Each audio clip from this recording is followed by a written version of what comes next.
চুপি চুপি এই জিকির 100 বার পড়েন, বিপদের পাহাড় সরে যাবে, গায়েবী সাহায্য নেমে আসবে, সারা জীবন সুখে শান্তিতে থাকবেন। প্রিয় ভাই, প্রথমে একটি কথা আপনাদেরকে বলবো, সেটি হলো বিপদ মানে আল্লাহর গজব বা আযাব নয়। হাদিসে এটাও রয়েছে যে আল্লাহ যাকে ভালোবাসে, পছন্দ করে, তাকে বিপদ আপদ দিয়ে পরীক্ষা বেশি করে।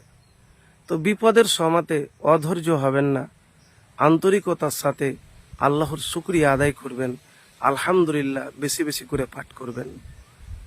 লা ইলাহা ইল্লাল্লাহ এই জিকির সর্বোত্তম জিকির, এর চাইতে উত্তম জিকির আর নাই।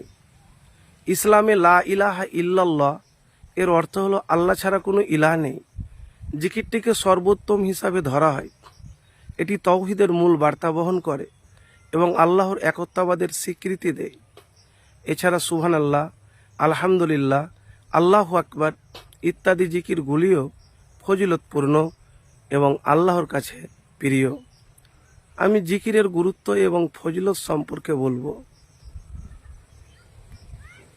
আল্লাহর স্মরণ, জিকির মানে আল্লাহর স্মরণ, যা বান্দাকে আল্লাহর কাছাকাছি নিয়ে যায়, দুশ্চিন্তা বিষণ্ণতা দূর করে।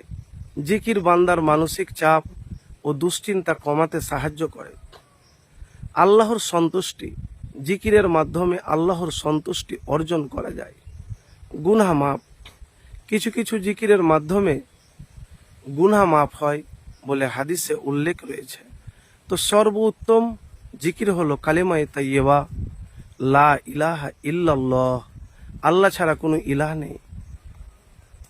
তো প্রিয় ভাই, আমি এতটুকুন আপনাকে বলবো, কোরআন তেলাওয়াত ও একটি গুরুত্বপূর্ণ জিকির। অন্যান্য জিকির সুবহানাল্লাহ, আলহামদুলিল্লাহ, আল্লাহু আকবার, আস্তাগফিরুল্লাহ ইত্যাদি জিকিরগুলিও ফজিলতপূর্ণ।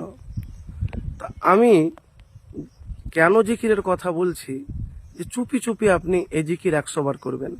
লা ইলাহা ইল্লাল্লাহ, লা ইলাহা ইল্লাল্লাহ, হয়তো চলতে ফিরতে উঠতে বসতে।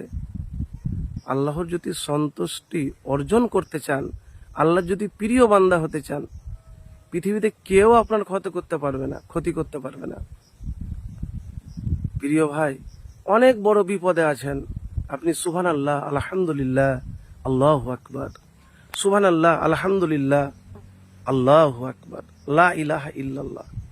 যতই বড় বিপদ আপনার জীবনে আসুক, রাস্তা আটকে যাক, তখন আপনি বলবেন লা ইলাহা ইল্লাল্লাহ, সুবহানাল্লাহ, আলহামদুলিল্লাহ, আল্লাহু আকবার। তো প্রিয় ভাই, জিকিরের অনেক ফজিলত আছে, যা দুনিয়ার জীবনও সুখের হবে, পরকালও সুখের হবে।